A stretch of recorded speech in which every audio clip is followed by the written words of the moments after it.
오늘 제가 다루고 싶은 말씀은 1절 중에서도 상반 부분입니다. 그러므로 형제들아 내가 하나님의 모든 자비하심으로 너희를 권하노니 라는 부분을 좀 다루려고 합니다. 우리가 알듯 바울이 로마서를 기록한 이유는 로마서 1장 15절에 잘 소개되어 있습니다. 즉 로마 교회에게 복음이 무엇인지를 가르쳐 줌으로써 그들이 이 복음을 풍성하게 누리고 복음으로 살아가도록 하기 위함입니다. 로마서는 그래서 기독교 진리의 기반이 되는 복음의 정수를 다루고 있습니다.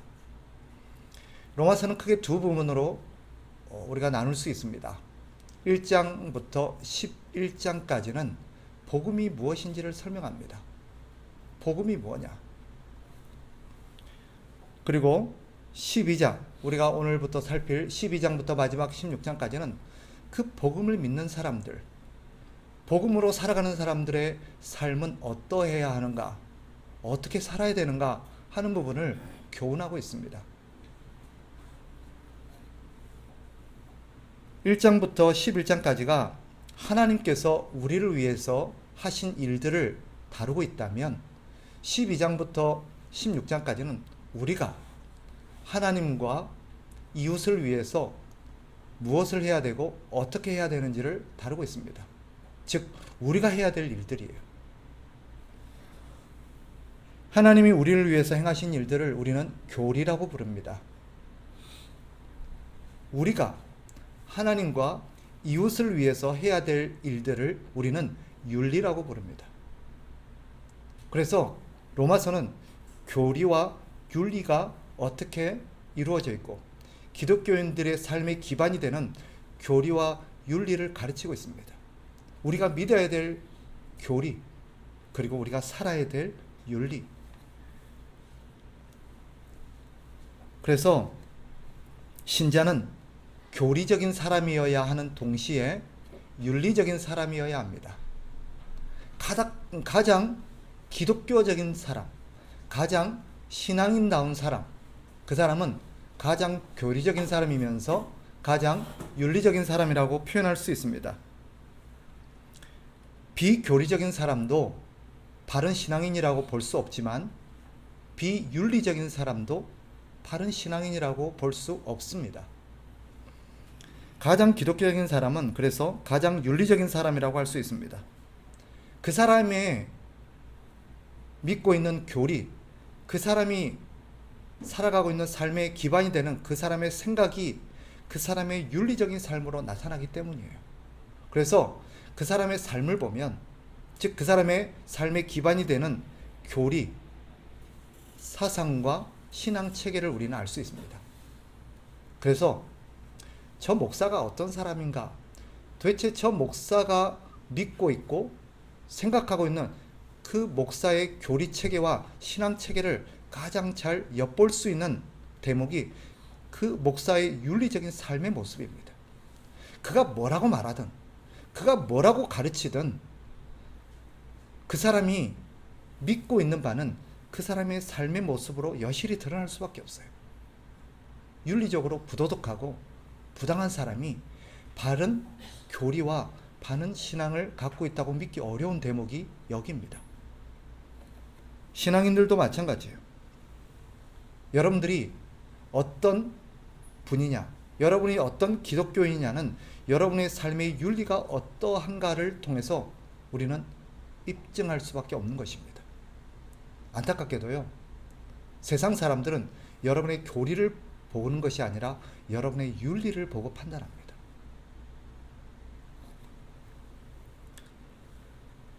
본문으로 들어가 보면 12장은 이렇게 시작되지요.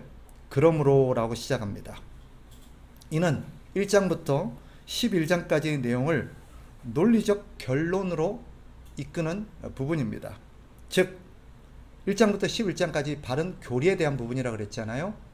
즉 바른 교리를 믿는 사람의 윤리적인 삶이 어떠해야 하는가, 즉 바른 교리를 믿고 있는 사람이라면 그러므로 바른 윤리로 나타나야 된다는 것을 이 그러므로라는 단어가 이어주고 있고 설명하고 있는 것입니다. 이 윤리의 내용을 다루기 전에 우리가 주목해야 될 표현 한 가지가 있는데 권하다라는 단어입니다. 권하다. 1절에 그러므로 형제들아 내가 하나님의 모든 자비하심으로 너희를 권하노니 라고 되어 있지요. 이 권하다라는 단어는 부탁한다는 뜻이 아닙니다. 훈계하다, 권면하다라는 뜻을 갖고 있습니다. 그러니 무슨 말이겠습니까? 바울은 내가 지금부터 12장부터 16장까지 앞에서 우리가 바른 교리를 믿고 바른 교리를 따르는 사람이라면 12장부터 16장까지의 바른 윤리의 삶으로 살아야 하는 것이 마땅하다. 그러니 내가 너희에게 권한다. 무슨 말이겠어요? 너희는 앞에 교리의 말씀을 가슴에 잘 새기고 이런 바른 윤리의 삶을 살아야 한다라고 훈계하고 있는 것입니다. 잘 새겨듣고 그렇게 살으라는 뜻입니다. 단순히 부탁하는 게 아니에요. 하나님의 권위를 힘입어서 우리에게 엄히 교훈하고 있는 것이고 훈계하고 있는 것이고 거기다가 명령하고 있는 것이라고 우리는 이해해야 마땅합니다. 바울은 하나님의 말씀을 전하고 있는 거지요. 본인의 사상과 본인의 생각을 우리에게 말하고 있는 게 아니에요. 하나님이 바울에게 명령하시고 가르쳐 주신 교리에 기반해서 그들의 삶의 윤리가 어떠해야 하는가를 바울이 지금 성도들에게 가르쳐 주고 있는 거예요. 그러니 바울의 말은 하나님의 말씀을 전하고 있는 것입니다. 우리는 바울의 이런 가르침을 받을 때 바울 개인의 권면이 아니라 하나님의 명령과 하나님의 가르침으로 이해해야 되는 까닭이 여기에 있어요. 하나님은 사람을 통해서 훈계하십니다. 그러니 사람이 훈계한다고 사람의 말로 이해하면 안 됩니다. 우리는 하나님의 말씀으로 이해를 해야 되죠. 사람이 아닌 그 훈계하는 내용에 주목해야 되는 것입니다. 물론 말씀을 훈계하는 자의 자격과 됨됨이는 중요하죠. 즉, 그 말씀을 전하는 목사의 인격과 그 목사의 삶의 어떤 모습들은 굉장히 중요한 덕목인 것은 틀림없습니다. 그럼에도 우리가 주목해야 될 것은 그 메시지입니다. 본질은 훈계하는 내용이기 때문이고 그 내용이 하나님의 말씀인가 하는 것입니다. 이것은 우리에게 중요한 것 한 가지를 일깨워줘요. 뭐냐? 그 말씀을 훈계하는 사람이 꼭 목사여야 한다는 것은 아니라는 것입니다. 제가 말씀을 드렸죠. 그 말씀을 전하는 전달자인 그 사람의 자격과 됨됨이는 중요한 것입니다. 그러나 그게 본질이 아니에요. 하나님은 누구라도 그 하나님의 도구가 되어서 하나님의 말씀을 깨닫고 하나님의 그 말씀을 전달할 수 있다면 하나님은 누구라도 쓰십니다. 그가 목사가 아니라 집사든 성도든 하나님은 그 사람을 통해서 하나님의 말씀을 전달하십니다. 그리고 성도들을 훈계하십니다. 말씀을 깨달은 성도라면 누구나 하나님의 말씀을 가지고 권면할 수 있습니다. 그리고 권면해야 합니다. 하나님은 모든 신자에게 이 권면할 수 있는 역할을 맡기셨어요. 그 사람이, 그 성도가 그 사람을 권면하는 권위는 그 사람의 직분에서 나오는 것이 아닙니다. 말씀에서 나오는 것입니다. 이걸 새겨들어야 돼요. 그 사람이 누군가를 훈계하고 권면하는 것은 그 권위가 그 사람의 자격이나 신분에 나오는 것이 아니라 그 말씀에서 나온다는 것을 우리는 명심해야 합니다. 그러나 우리 현실이 어떻습니까? 많은 사람들이 말씀보다는 사람을 주목합니다. 즉 그 사람의 신분과 직분이 어떠하냐 하는 것입니다. 바꿔 말하면 어떤 말씀을 하는가 보다 누가 훈계하는가가 사람들은 더 중요하게 여겨요. 사람들의 통념이 무엇입니까? 신분이 높고 유명한 사람은 옳은 말을 할 거라는 이상한 통념이 있습니다. 물론 하나님의 말씀을 전달하기 위한 적절한 자격과 어떤 인격과 여러 가지들을 구비하는 것은 무시할 수 없는 대목이긴 합니다. 중요하지요. 그러나 그것이 절대적인 본질은 아닙니다. 이런 잘못된 생각의 극단에 가면 우리는 사람 자체를 우상시 여길 수 있어요. 그 극단에 선 잘못된 교훈이 무엇입니까? 교황무호설이라는 것입니다. 가톨릭은 교황무호설을 주장해요. 즉 교황은 오류가 없다는 거예요. 즉 교황이 하는 말은 다 옳다는 거예요. 교황이 하는 말은 하나님의 말씀이라는 거예요.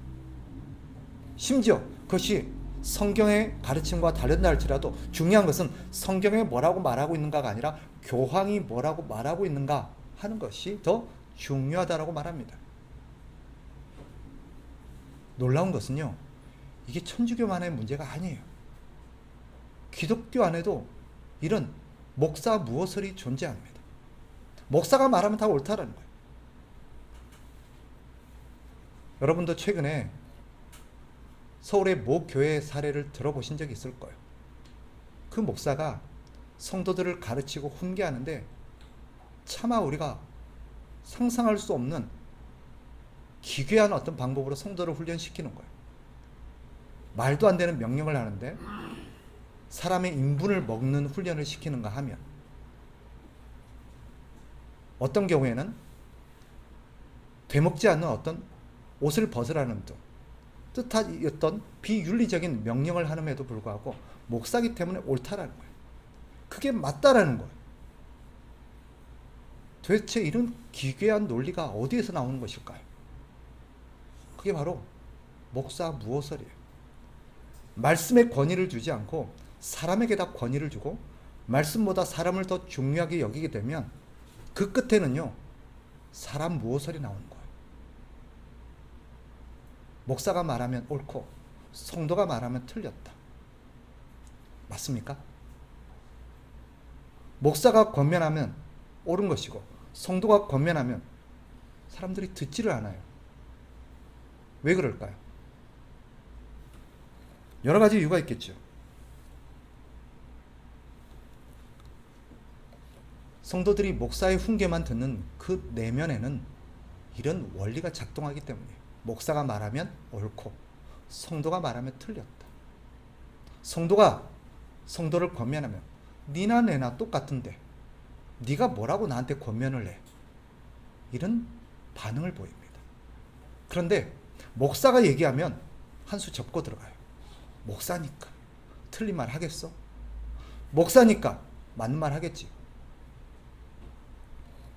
때로는 듣지 말아야 될 반성경적이고 반윤리적인 행동들까지도 목사가 말했다는 이유로 따르고 옳다고 믿는 것은 참 무서운 그런 논리입니다.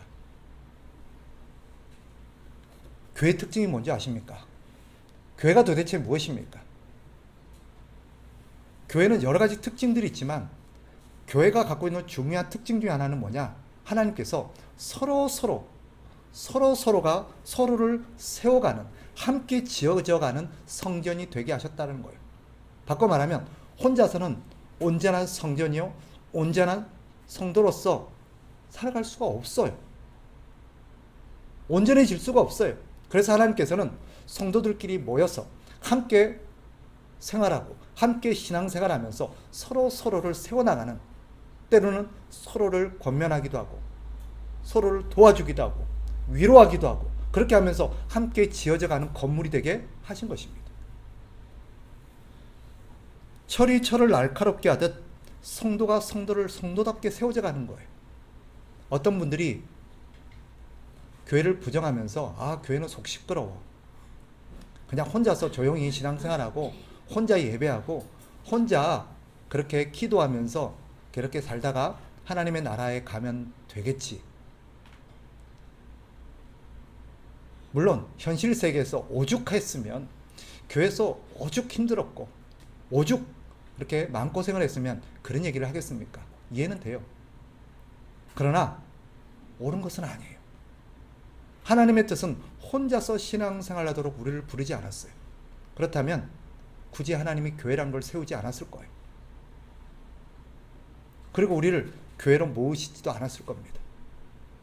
니네들끼리 모이고 싶으면 모이고, 아니면 혼자서 산속에 들어가서 조용히 나 섬기며 살아라, 이렇게 했을지도 몰라요. 한 번은 예수님과 함께 산에 올라갔던 베드로가 거기가 너무 좋아서 예수님께 이렇게 제안을 하죠. 주님, 여기다 움막셋을 짓고 여기서 삽시다. 하나님께서 대먹지 않는 베드로에게 뭐라 그래요? 쓸데없는 소리 하지 말고 너는 주님의 가르침을 잘 따르라고 얘기합니다. 주님께서 우리에게 명령하시고 가르치실 때는 그만한 이유가 있기 때문이에요.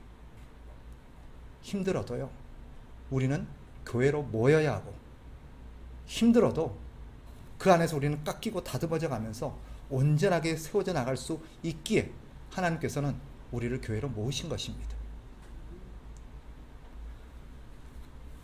성도들이 형제의 그릇된 신앙과 삶에 대해서 침묵하는 이유는 대부분 두 가지입니다. 자신에게는 그럴 권위가 없다고 생각하고, 내가 뭐라고 다른 사람을 훈계하겠어.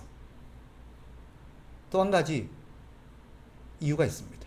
내가 얘기한다고 그가 듣겠어? 왜? 우리는 그런 경험이 있기 때문이에요. 누군가에게 좋은 말로, 집사님, 집사가 돼가지고 그렇게 신앙생활하면 안 되죠. 집사님, 그래도 신자인데 우리가 그러면 되겠습니까? 아마 그분들도 어떤 사랑과 충심을 담아서 한두 번 권면한 적이 있었을 수도 있어요. 그런데 아마 그는 그로부터 무시와 모멸감을 당했을 수도 있어요. 네가 뭔데? 네가 잘나면 얼마나 잘났다고? 너는 그렇게 살아왔나? 그러니까 말문이 턱 막히는 거예요. 얘기해도 쓸모가 없구나. 듣지를 않는구나. 그러니까 입을 닫아버리는 거예요. 물어봅시다. 내가 과거에 그렇게 했는데 상대가 나한테 그런 반응을 보입디다. 해도 소용이 없습니다. 그러면 하나님이 우리에게 하라고 하신 이 일들에 대한 명분이 사라지는 것입니까? 안 해도 되는 걸까요? 아니에요. 그런다고 우리의 의무가 사라질 명분이 되는 것은 아닙니다. 그러할지라도 우리는 해야 돼요. 왜냐하면 들을 사람은 들어요. 들을 사람은 들어요. 여쭤볼게요. 하나님이 말씀하시면 다 들을까요? 예수님이 말씀하시면 다 들을까요? 내가 얘기하는데 안 듣던데 예수님이 말씀하시면 듣겠지. 그럴까요? 아니에요. 성경을 잘 보세요. 하나님이신 예수님이 오셔서 얘기해도 콧방귀 끼고 우습게 여기고 듣지 않는 사람들을 수두룩했어요. 오히려 예수님의 얘기를 귀담아 듣고 예수님께 나와서 예수님을 따른 사람은 불과 소수였어요. 우리가 얘기해서 안 듣는 게 아니라 그 사람은 원래 안 들을 사람이었어요. 예수님이 오셔도 어쩔 수 없는 사람이에요. 예수님이 능력에 한계가 있다는 뜻이 아닙니다.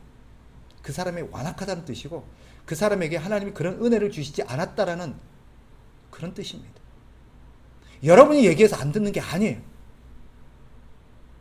그럼에도 불구하고 우리가 지속적으로 훈계하고 권면해야 될 이유는 뭘까요? 귀 있는 사람은 듣기 때문입니다. 그 사람을 위해서 하는 거예요.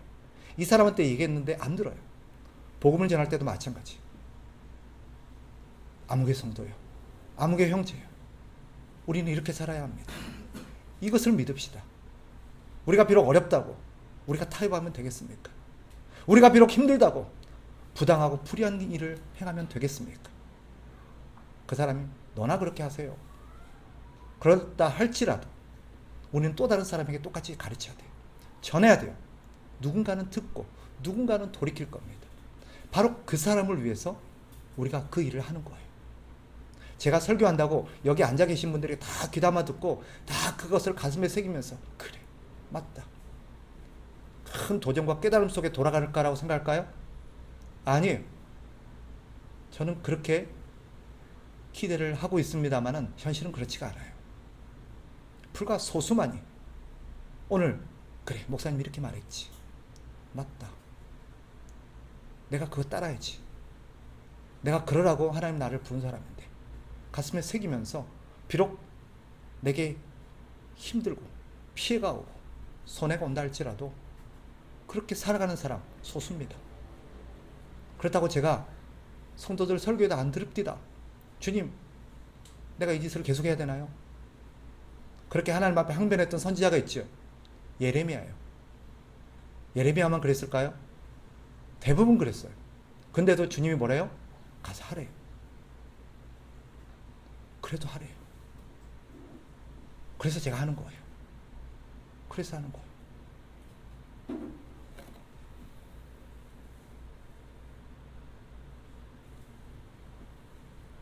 일반 성도들이 권면하고 훈계할 권한이 없느냐? 아닙니다. 있습니다. 여러분 그렇게 할 수 있는 권한이 있어요. 그렇게 해야 돼요. 그게 우리의 본분입니다. 하나님 우리를 그러라고 부르셨어요. 서로 간에. 사람들이 안 듣던데요. 그 사람은 안 들을지 몰라도 다른 사람은 듣는 사람이 있을 겁니다. 누구 한 사람은 내가 도울 수 있을 것이고, 누구 한 사람은 내가 수렁에서 건져낼 수 있는 사람이 있을 것이고, 누구 한 사람은 정신 차리게 할 수 있는 사람이 있을 겁니다. 그 사람을 위해서 포기하지 마셔야 돼요.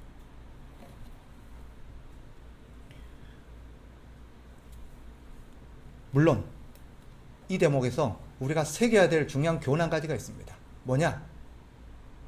자기 자신을 먼저 돌아보는 것입니다. 자기 자신을 먼저 돌아보는 거예요.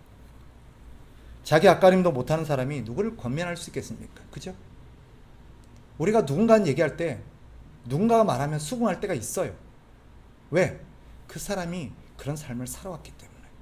적어도 저 사람은 저런 말 할 자격이 있지. 그럴 때 내심 따를 마음은 없어도 적어도 뭐예요?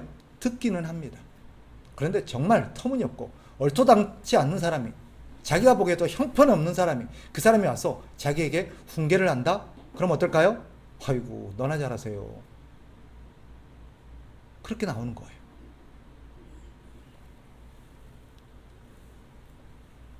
그러나 완전한 사람만 권면할 수 있다면 누가 서로 권면할 수 있겠습니까? 완전한 사람이 어디 있겠습니까? 목사가 설교하고 목사가 누군가에게 권면하는 것은 목사가 완전해서 그런 걸까요? 아니에요. 그럼에도 불구하고 우리는 자신을 돌아보면서, 비록 나도 잘 못하지만 자신도 함께 갖고 나가고 자기도 함께 노력하면서 뭐 하는 거예요? 다른 사람을 권면하고 훈계해야 되는 것이 우리의 본분인 줄 압니다. 하나님은 우리를 그렇게 부르셨어요. 그러니 우리는 그 일을 해야 합니다. 그런데 하나님께서 이런 권면의 일을 행할 때 우리에게 명심하라고 하신 교훈 한 가지가 있습니다. 1절로 다시 가봅시다. 그러므로 형제들아 내가 하나님의 모든 자비하심으로 너희를 권하노니. 우리는 바울이 말할 때 바울 정도면 자격이 있죠, 그죠? 바울 정도면 권위가 있어요. 바울 정도면 엄히 명예도 될 것 같아요. 그런데 바울조차도 뭐라고 말해요? 하나님의 모든 자비하심으로 너희를 권한다라고 말해요. 즉 무슨 말인가? 우리가 누군가를 권면하고 누군가를 훈계할 때 하나님의 자비를 힘입어서 해야 되는 거예요. 이 말은 두 가지를 의미합니다. 첫째, 우리가 다른 사람에게 권면하고 훈계할 수 있는 자격이 있어서, 즉 원래 우리부터가 그런 능력이나 그런 수준이 되어서 그런 것이 아니에요. 우리가 누군가를 권면하고 누군가를 훈계하는 것은 우리 역시 하나님의 은혜를, 하나님의 자비를 입은 사람이기 때문이라는 것을 먼저 염두에 두라는 거예요. 우리 역시 하나님의 자비 덕분에 이렇게 되었습니다. 그나마 사람 굿이라고 살고 있고요. 그나마 지금 이렇게 신앙생활하고 있는 것입니다.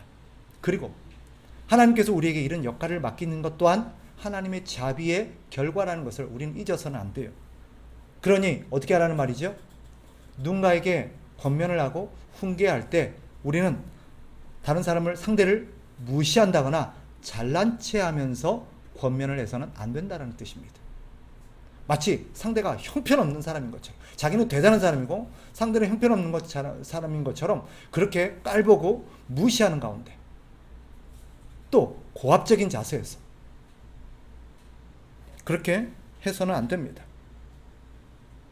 하나님이 나에게 자비를 베푸셨던, 하나님이 이 사람에게도 자비를 베푸시기를 원하는 겸손한 마음으로 해야겠죠. 권위적인 자세를 가져서는 안 되는 것입니다.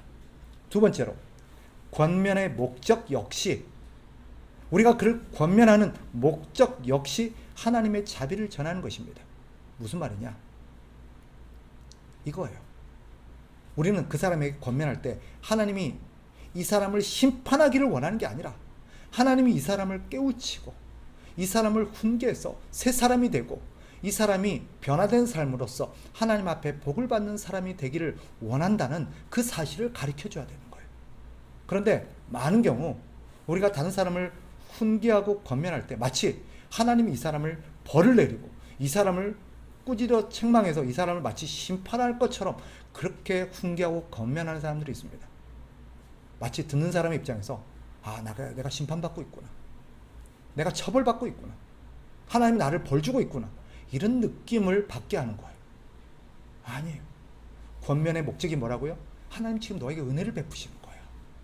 이렇게 훈계를 하고 이렇게 너에게 하나님의 말씀으로 권면하는 것, 하나님이 나를 보내서 너에게 이런 말을 해주는 것은 하나님이 너가 잘 되기를 바라시는 거야. 네가 돌이켜서 새 사람 되고 네가 하나님의 은혜 안에 거하여서 하나님의 복을 받으면서 행복하게 살아가기를 바라시기 때문이야 라는 목적을 가지고 권면하는 거예요. 그런데 우리는 많은 경우에 어때요? 권면을 할 때 벌을 주는 마음으로, 그를 마치 심판하는 마음으로 권면할 때가 있어요. 사실 저도 이런 과오를 굉장히 많이 범했습니다. 이 말씀을 준비하면서 참 많이 찔렸고 하나님 앞에 반성을 했어요. 제가 이런 고압적인 자세였군요. 목사랍시고 마치 되게 잘난 사람인 거죠. 상대는 되게 못났고 상대는 되게 마치 잘못한 것이냐, 그 사람은 마치 내가 하나님이 되어서 처벌이라도 하는 것이냐, 그렇게 꾸짖었구나. 반성이 많이 됐어요. 다시 한번 말씀드립니다. 하나님의 목적은 심판에 있는 것이 아닙니다. 그러니 어쩌라는 말이죠? 그 사람을 두렵게 한다든지 협박하는 자세로 권면을 해서는 안 됩니다. 저도 저지만 제가 신앙생활을 하면서 주변의 목사님들을 보니까 성도들을 협박하는 목사님들이 적지 않게 있더라고요. 이것은 정말 잘못된 겁니다. 만약에 제가 여러분들에게 훈계하나 권면을 할 때 마치 저 사람이 나를 협박하는 것 같다, 나를 위협하고 있는 것 같구나, 겁주고 있는 것 같구나 느낌을 받는다면 제가 잘못하고 있는 거예요. 제가 잘못 알고 있는 거예요. 그것은 바른 게 아니에요. 여러분 역시 마찬가지예요. 누군가를 훈계하고 권면할 때 위협하는 자세로, 겁을 주고 협박하는 자세로 해서는 안 됩니다. 말씀을 정리하겠습니다. 그렇다면 우리는 어떻게 권면을 해야 될까요? 권면은 오직 하나님의 말씀으로 해야 합니다. 자신의 개인적인 신념과 철학으로 상대를 권면해서는 안 됩니다. 자신의 철학과 자신의 신념을 가지고 그 사람을 권면하는 것은 무슨 뜻인 줄 아세요? 그 사람을 내가 원하는 사람으로 만들겠다는 뜻입니다. 이건 정말 잘못된 거예요. 이건 정말 잘못된 거예요. 우리의 권면의 목적은 그가 하나님이 원하는 사람이 되게 하는 데 있습니다. 하나님이 원하는 사람으로 만드는 데 있어요. 그러니 우리는 어떤 경우라도 권면할 때 하나님의 말씀을 가지고 하나님의 말씀으로 권면해야 합니다. 이런 과오를 많이 범하는 두 부류의 사람이 있습니다. 누군지 아세요? 첫째가 부모입니다. 부모들이 자식을 권면하고 훈계하죠. 근데 많은 경우에 저는 그리스도인 부모를 말하는 것입니다.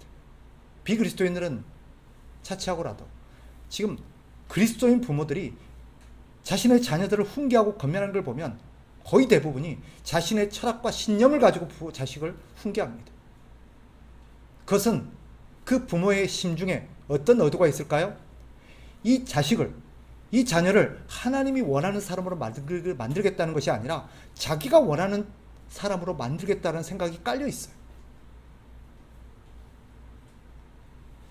옳지 않습니다. 내 자녀라고 내 게 아니에요. 하나님이 나에게 위탁한 것 뿐이지. 내 자녀라 할지라도 우리의 궁극적인 목적은 내 자녀를 하나님이 원하는 사람으로 만드는 데 있습니다. 내가 원하는 사람으로 만들어서는 안 돼요. 내가 원하는 어떤 성격, 내가 원하는 취미, 내가 원하는 직업, 내가 원하는 어떤 삶의 모습, 아니에요. 아니에요. 옳지 않습니다. 자녀가 분노하는 이유가 여기 있어요. 나는 부모의 아바타가 아닌데. 나는 부모의 아바타가 아닌데. 또 하나의 부류가 누구겠어요? 목사예요. 어떤 면에서 저는 부모보다 목사들의 과오가 더 큰 문제라고 생각해요. 많은 목사들이 성도들을 훈계하고 권면할 때 하나님의 말씀을 가지고 하나님의 말씀대로 권면하고 훈계하는 게 아니라 자기 신념과 철학을 가지고 훈계할 때가 많이 있어요. 그 저변에는 뭐가 깔려 있을까요? 그 성도를 나를 따르고 내가 원하는 성도로 만들겠다는 거예요. 내 말을 잘 듣고 나에게 고분고분하고 내가 죽으라면 죽는 신념까지 하는 내 제자를 만들겠다는 신념이 깔려 있습니다. 이거는 엄연히 직무유기고요. 위법입니다. 아니에요. 따라서 우리는 권면을 할 때도 그렇고 들을 때도 그렇고 이것이 지금 하나님의 말씀에 기반해서 이루어지고 있는 권면이요 훈계인지를 잘 분별해야 합니다. 목사라고 100% 하나님의 말씀으로만 권면한다는 보장이 없어요. 유감스럽게도. 그래야 함에도 불구하고. 그래서 여러분들은 잘 분별해야 돼요. 목사 말을 잘 듣고 충성되게 그렇게 교회를 섬기고 신앙생활하는 것이 하나님 보시기에도 신앙생활을 잘하는 사람 아닐 수 있습니다. 어떤 면에서 하나님 보시기에 우려의 대상이 될 수 있어요. 저건 아닌데. 저건 아닌데.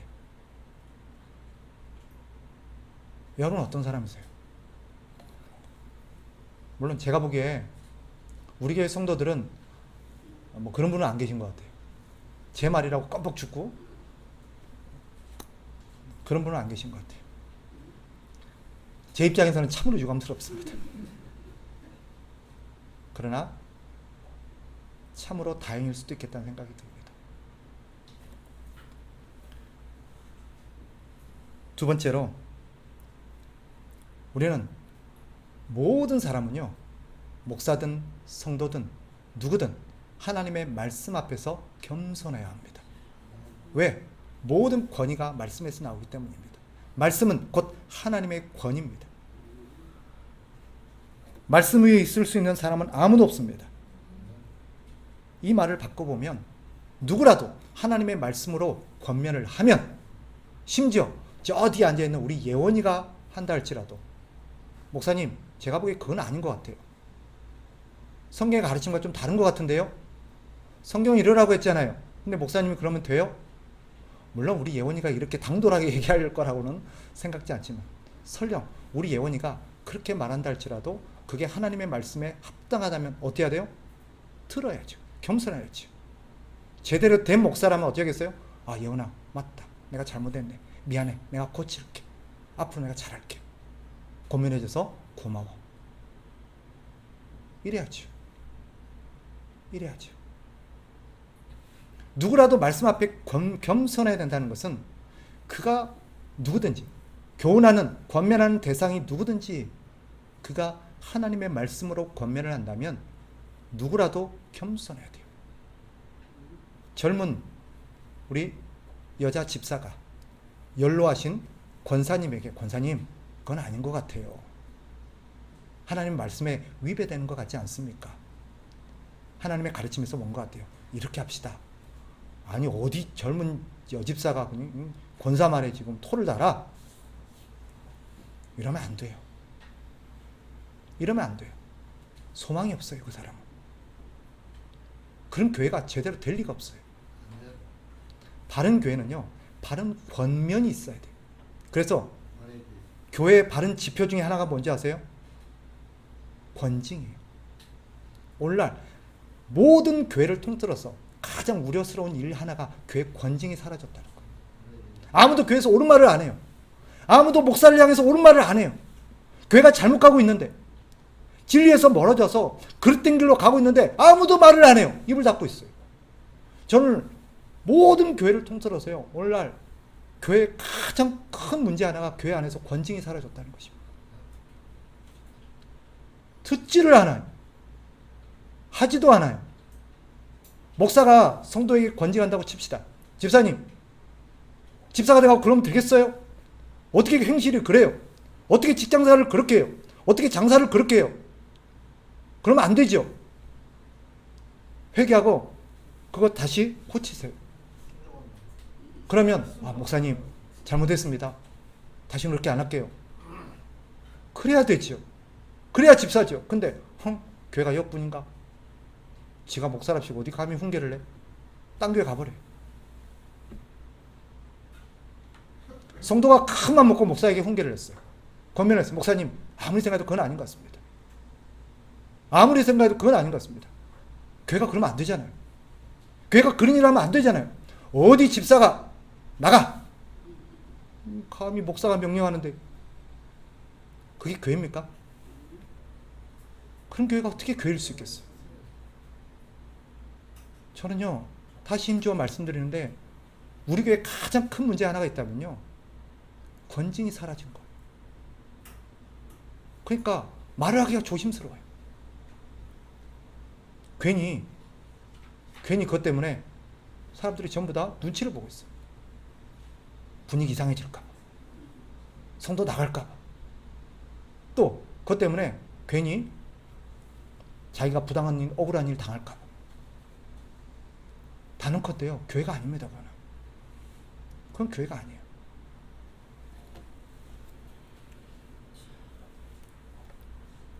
따라서 성도라면 누구나 서로 말씀으로 권면을 해야 하고 할 수 있어야 합니다. 우리에게는 책임이 있습니다. 권면은 상대를 신실한 하나님의 사람으로 세워나가는 그런 하나님의 도구입니다. 하나님 그러라고 우리를 붙여놓은 거예요. 옳은 소리 해주라고, 바른 소리 해주라고. 그럴 때 목사가 자라요. 그럴 때 성도가 자라고, 그럴 때 교회가 건강하게 자라가는 것입니다. 그럴 때 교회가 교회다워질 수 있는 거예요. 오늘날 교회가 왜 세상에서 말을 못하죠? 목소리를 못 냅니까? 교회 자기도 못하니까. 교회 자기도 못하니까. 오히려 밖에서 꾸짖어요. 그게 교회냐? 목사가 그래? 교회 성도가 그래? 야, 오늘 교회 진짜 말세다. 밖에서 그런 얘기를 해요. 교회가 세상을 보면서 말세다가 아니라 세상에서 교회를 보면서 말세라 그래요. 얼마나 기가 찬 얘기입니까? 다시 여러분에게 간곡하게 부탁합니다. 누구라도 말씀에 멀어져 있으면 권면을 하세요. 부부가 안 해도, 아내가 남편에게, 남편이 아내에게, 부모가 자녀에게, 자녀가 부모에게. 오늘날 자녀가 부모에게 그런 권면하는 집안은 거의 없을 거예요. 엄마, 아빠, 교회 집사님 되고 그러면 돼요? 그러면 안 되잖아요. 아마 부모님들 뭐라 그랬어요? 어디 조그만 게 그냥. 그럴지도 모르겠어요. 단언컨대 바른 부모도 아니고요, 바른 집안의 모습이 아닙니다. 옳은 것을 옳다고 말할 수 있어야 돼요. 그리고 권면을 바르게 받아들일 수 있어야 돼요. 모든 사람은 하나님의 말씀 앞에 겸손해야 합니다. 우리 성도들이, 우리 교회가, 제 자신이 그런 성도가 되기를 주의 이름으로 축복합니다. 기도하겠습니다.